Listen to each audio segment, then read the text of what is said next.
You've probably seen the number, $200,000 a year. Moving boxes. Not boxes, containers. Steel boxes the size of a house, each one holding $500,000 of cargo. And the guys moving them, union workers, no college degree required, clearing 6 figures before overtime.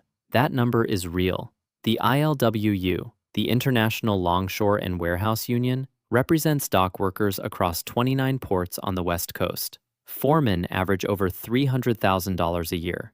Marine clerks clear $220,000. And fully registered longshoremen at the top of the seniority ladder, they're hitting $200,000 with overtime at the Port of Los Angeles and Long Beach, the busiest container gateway in the country.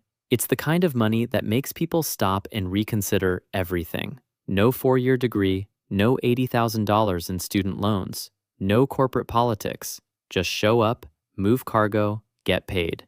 That's the promise. Here's what they don't tell you. You can't just apply for this job. There is no job posting. There is no application on Indeed. You cannot walk into a port and ask for work. What there is a lottery. Every few years, when the Pacific Maritime Association decides they need more workers, they open a casual registration window. In 2019, over 80,000 people submitted postcards for a single draw. 80,000 people, fighting for a shot at maybe 2,400 slots. That's a 3% chance just to get in line, not to get the job, not to make the money, just to be considered a casual worker. You get a sequence number, randomly assigned. Then you wait. When your number comes up, you go through safety training, background checks, drug testing. Then you're officially a casual, an unidentified casual, the lowest rung on a very long ladder. As of July 2024, the ILWU Coast Division has roughly 23,500 workers across 3 tiers, about 12,000 fully registered Class A workers, about 3,500 limited Class B workers, and 8,100 casuals, some of whom have been waiting for years.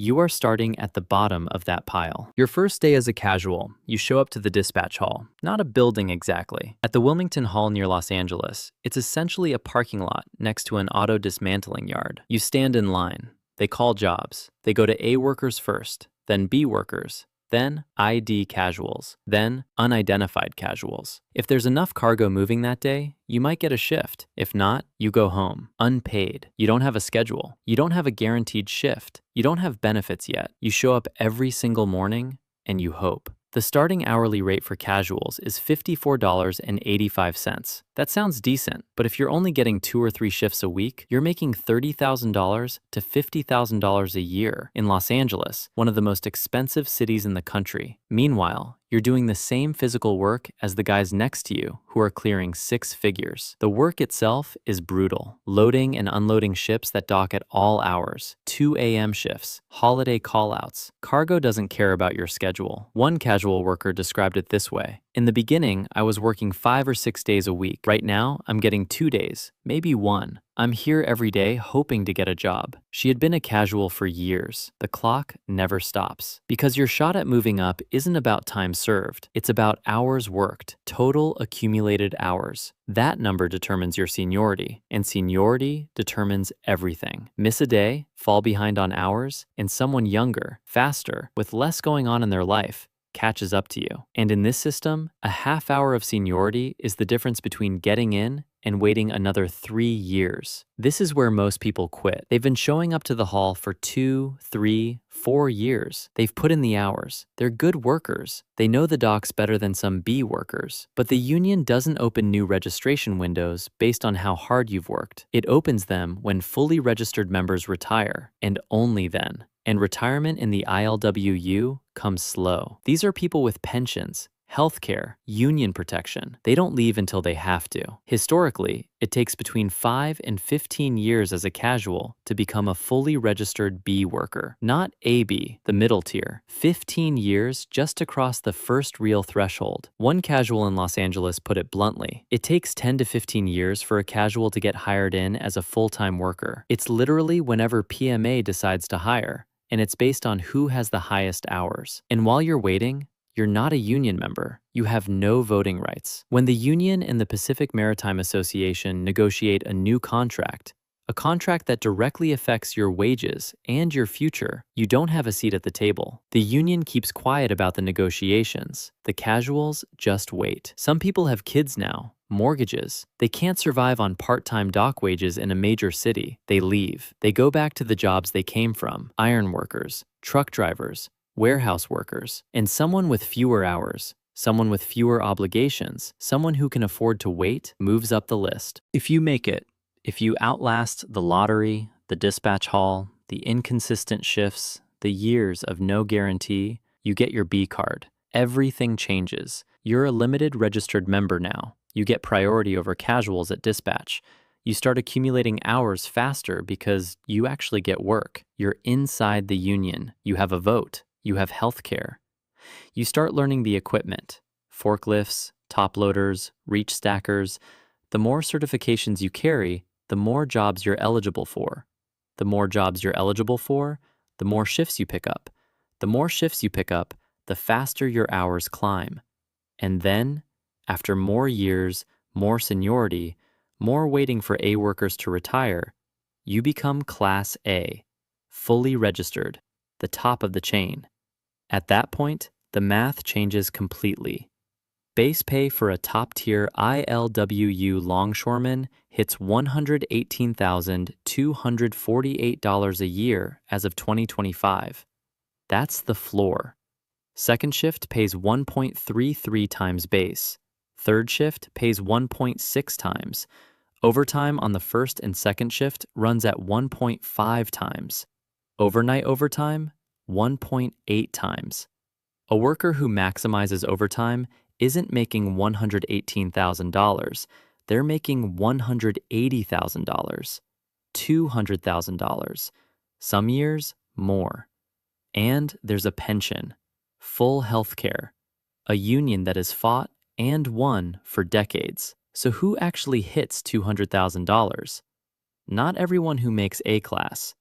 The guys at the top of the pay scale are the ones who took on specialized roles: crane operators, the workers running the massive ship-to-shore gantry cranes that lift containers directly off vessels, earn above standard longshoreman rates.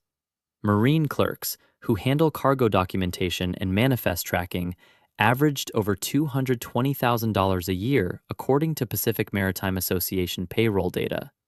Foremen and walking bosses, the supervisory tier, averaged $306,000. But those roles require seniority on top of seniority.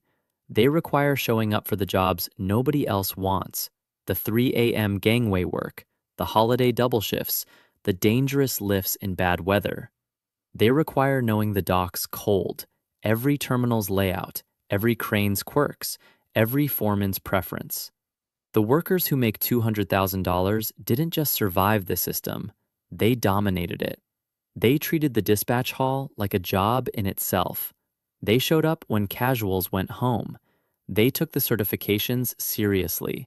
They accumulated hours like a currency, because that's exactly what those hours are. One ILWU member who made it to Class A said it simply: "This job has provided security to 3 generations of my family." 3 generations, because his father did it, and his grandfather before him. Here's the thing nobody in that dispatch hall wants to talk about: the cranes are getting smarter. At the Long Beach Container Terminal and the Traypac Terminal at the Port of Los Angeles, automation has been rolling in since 2016. Automated stacking cranes, autonomous guided vehicles, remote operated equipment that one worker sitting in a control room can run without ever stepping foot on the dock. Between 2020 and 2021 alone, automation eliminated 572 full-time equivalent jobs at those 2 terminals. That's not a projection. That's what already happened. The East Coast Dockworkers, represented by the ILA, a separate union, went on strike in October 2024 over this exact issue. They shut down 36 ports from Maine to Texas. 45,000 longshoremen walked off the job. The strike lasted 3 days before a temporary deal was reached. But the core demand, an outright ban on automated and semi-automated equipment, was not resolved. The ports want automation. The math is simple. An automated terminal doubles throughput, cuts labor costs, reduces emissions. The Port of Los Angeles handles 40% of all U.S. container traffic. Long Beach sits right next to it. Between them, they are the front door of American commerce. And the companies that run those terminals are not sentimental. The ILWU has negotiated automation protections into contracts since 1960. They've held the line longer than almost any union in the country. But each new contract is another negotiation. And each negotiation, the pressure from the other side gets heavier. A fully automated terminal that once employed thousands could eventually run with hundreds. So here's the real question. You might spend 10 years in that dispatch hall. You might outwork everyone around you. You might finally get your A card, get to the top of the seniority ladder, start making $200,000 a year, and then watch a machine learn to do your job. The money is real. The path is real. But the finish line? That might be moving.